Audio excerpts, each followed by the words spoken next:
الحمد لله نحمده ونستعينه ونستغفره ونؤمن به ونتوكل عليه ونعوذ بالله من شرور أنفسنا ومن سيئات أعمالنا من يهده الله فلا مضل له ومن يضلل فلا هادي له ونشهد أن لا إله إلا الله وحده لا شريك له ونشهد أن سيدنا ومولانا محمدا عبده ورسوله أرسله بالحق بشيرا ونذيرا بين يدي الساعة من يطع الله ورسوله فقد رشد ومن يسمع فإنه لا يضر إلا نفسه ولا يضر الله شيئا.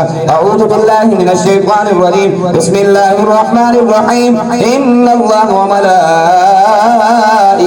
يصلون على النبي يا أيها الذين آمنوا صلوا عليه وسلموا تسليما. اللهم صل على سيدنا ومولانا محمد عبدك ورسولك وصل على المؤمنين والمؤمنات والمسلمين والمسلمات وبارك على سيدنا ومولانا محمد وأزواجه وذرياته. قال النبي صلى الله عليه وسلم أرحم أمتي بأمتي أبو بكر رضي الله عنه وأشدهم في أمر الله عمر رضي الله عنه وأصدقهم حياء عثمان رضي الله عنه وأقداهم علي كرم الله وجهه وفاطمة سيد نساء أهل الجنة وحمزة أسد الله وأسد رسوله. اللهم اغفر للعباس وولده مغفرة وظاهرة باطنة لا تغادر ذنبا.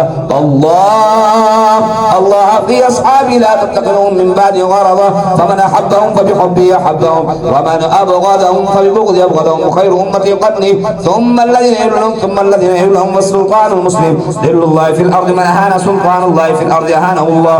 إن الله يأمر بالعدل والإحسان وإيتاء ذي القربى وينهى عن الفحشاء والمنكر والبغي يعظكم لعلكم تذكرون. فاذكروا الله يذكركم ولذكر الله تعالى أعلى وأجل وأتم وأهم وأكبر والله يعلم ما تصنعون.